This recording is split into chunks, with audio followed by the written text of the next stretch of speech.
okay, I'll start with, that was a beautiful football game, really by both teams. I thought going back and forth, competing, obviously in double overtime.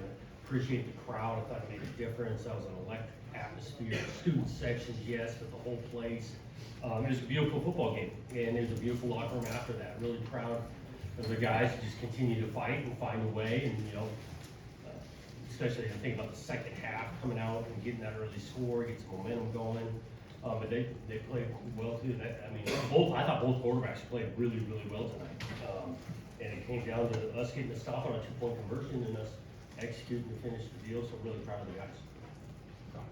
Our Morgan Smith story to have that breakup on the 2-point conversion, for him to have the game he had a few other big plays. What does that mean to you to see a player achieve like that? Yeah, it means a lot, especially for that guy. The quality man that he is, effort, football means a lot to him. I think he was a part of that early fumble recovery, and then to have the breakup on the 2-point play, it's just awesome.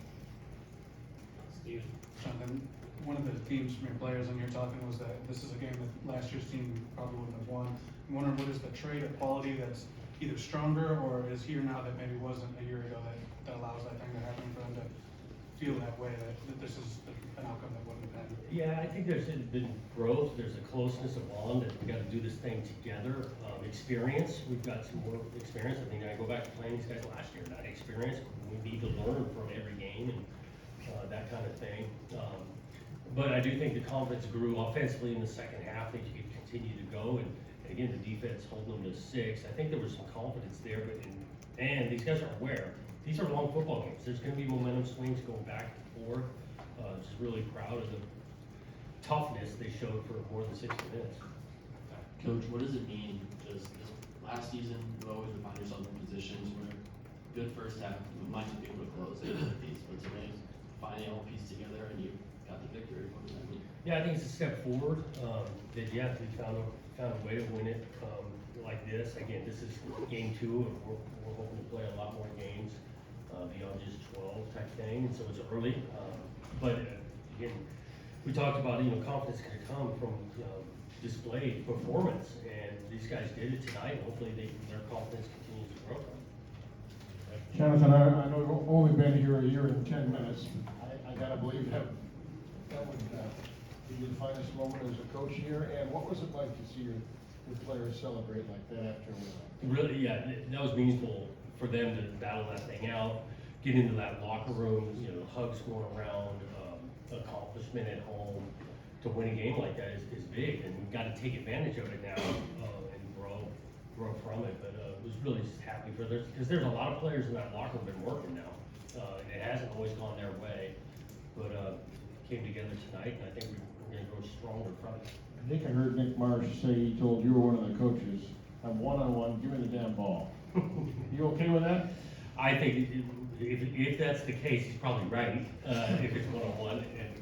Nick's a competitor. I thought that was huge. Talk about his first touchdown. He's carrying guys into the end zone on slant like that. He is a competitive kid, talented. And so, yeah, we got to continue to find ways to, get him the ball. I do like the fact we spread the ball out pretty well tonight. Multiple guys touching it, and that helps an offense. Jonathan, I was wondering, you go into the halftime taking the knee, fans are booing because, obviously, the way it goes. How big was it to come out of the second half and score, kind of get a little bit of that momentum back and feel like you're more in the game a little? Yeah, I think it was big. Now, some of the logic at the end of the half is that we were going to start kind of with the ball, but we needed to regroup, put together, and execute it on the first drive, going to Nick on a deep ball thing. So, it's a 7-point game. At that point, we didn't know we had a field goal kicker, did bang things through at 50 yards. But obviously, I'm always learning too out there on the field. Martin was huge. John, we're here. Do you have a sense now after playing these guys and like just how good you are in certain areas and where you're concerned? I mean, you talk about the kicker. That's something I think a lot of people found out about. Defensively, you don't maybe get to the quarterback and he has a good game. Childs has maybe his best. What do you know about this team? Yeah, I think it's starting to grow a little bit more of the capabilities offensively, especially in that second half. You're right on. I did think the quarterback played really well. We got to find ways to make it more uncomfortable. We got to get better. in all three phases. Talked about the run game, we had some good stuff there, but we gotta clean up our hands, we're going backwards on some penalties and things. We gave them a drive, it's 3rd and 12, we hit the quarterback, you know, and extended that turns into 7, I mean, so you're always learning, and there's things that we gotta continue to get better at, clean up, but once we've displayed that we can do some things, your confidence level should go up and us being able to do some things. Chris? I'm wondering about your quarterback, what you saw from Aiden, you know, at the end of regulation, he gets hit again and goes down. What were those conversations like on the sideline? Was there any conversation about whether he would go back in, or did he just tell you he was going back in? No, I mean, he goes down, he's out there, obviously the training staff is taking care of him, we're having conversations, I think you saw Alessio is out there getting a couple of snaps, being, you know, if he needed to be ready, and then turn into the overtime, you know, he was up in the huddle, and there was no other conversation we made. Did you know this toughness was there with him, or did you learn? I do, I think the kid's really tough. I mean, mentally, how competitive he is out there, he's running, giving so much effort, extending outside the pocket, putting his foot in the ground. I know the kid's tough. Jack? Jonathan, you talked about football being a game of imperfection. The fact your team had resiliency today, what does that mean to a team moving through the season? And what does it mean when you get unsung heroes, maybe guys like Alante Brown, Oh, and yeah. Connington coming in today? Yeah, a bunch of names, Alante on the kickoff return, a couple of times, that was massive. I do think the resilience, and then the genuine belief, true genuine belief as this game goes on, that knowing that we can still win the thing in the 4th quarter, hopefully we can learn and gain confidence if we can do that. And how's that help you going through a season now? Yeah, it's gonna be, because there's gonna be a bunch of games that are competitive like this, we know what kind of conference we're playing in, and these games are gonna be competitive. John, can you give us some insight on your mindset and psychology when you're leading your team into the half, when they're down, and what things were said, or what kind of emotions took place to give you that kind of output when you came right back out? Yeah, I think the staff did a good job. We needed to regroup. I mean, at halftime offensively, we needed more snaps. We needed to stay on the field, and then vice versa defensively. We didn't get off the field on 3rd down and stuff, and that's why halftime is important, to regroup, readjust. Coach made some nice adjustments, got the group, and these guys aren't in panic mode at halftime. There's definite frustration, but not panic mode. Jim?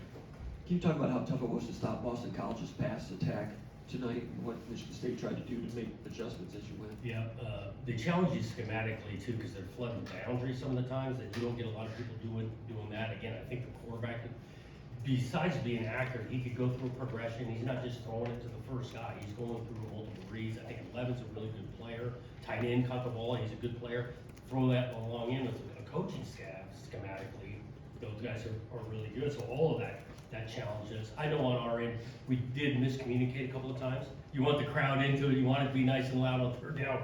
Well, we weren't on the same page a couple of times, which we gotta make sure that don't happen. Go Chris and then Steven? I'm wondering, you mentioned about the miscommunications, it seemed like the 2 touchdowns early, there was some issues with Jordan. You know, and is that just relaying the message? And I'm wondering about the atonement that he showed throughout the game, and as well as Stanton, who, you know, had a couple holding penalties, had a couple missed assignments, but then you're running over him to win, to basically get Aiden and Frazier down there. Yeah, I think Jordan does a great job of communicating, but we gotta make sure that all the other 10 guys got their eyes locked in on him, on that call. We just didn't follow what he was communicating, I'll say it that way, without watching the tape deeply, and I'll get back to you on Monday on some of that. But on Stan's end too, the guy continues to battle that whole front. Again, we rotated multiple guys in the game again, but they, don't back down, don't let down.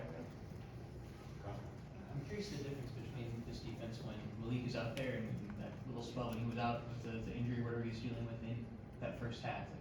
How big of a key is he to this defense? He's a pretty big piece. He is a good player, experienced, out there. So yes, he's one of our better players on defense. And so again, we miss him when he's out there. But again, next man, that's got to be able to get him. And we had some of that. We'll watch this tape, but Justin had some good snaps. Cromwell got out there, but we definitely missed Malik when he's running. Jonathan, right here in the middle, we've discovered a lot of big weapons on this team. Why is the biggest one Ryan Eckley, and how good is his short game? Yeah, I know, it's phenomenal, because they were giving me a little bit of grief. I think it was about fourth and a yard and a half maybe. offensively, they wanted to go do this thing, well, this guy bombs at 60 yards, puts the thing in the 16, totally flips the field, and that's a weapon in this day and age to have that. I don't exactly know how he's got this technique where the thing just sits and doesn't continue to go into the end zone, but he's got it. Rico? Coach, talk about Jay Coyne's play, and he sat up there and confidently said that from watching it on film and from running in practice that it was gonna work. And you're an offensive guy, talk about, did you have that same feeling when it was being run? Well, you're calling it in a tight situation, whether you're in a tight red zone or short yardage, third and one type thing. I do love that kid in regards to how hard he works. He's helping us a ton on kickoff, and now he's growing his role, being the fullback, put his face on guys, making it physical, and then all of a sudden he's been doing that, and then you slip him into the flat. It's an effective play, so I was happy for him. All right, looks like that's all we have tonight. Thank you. Thank you.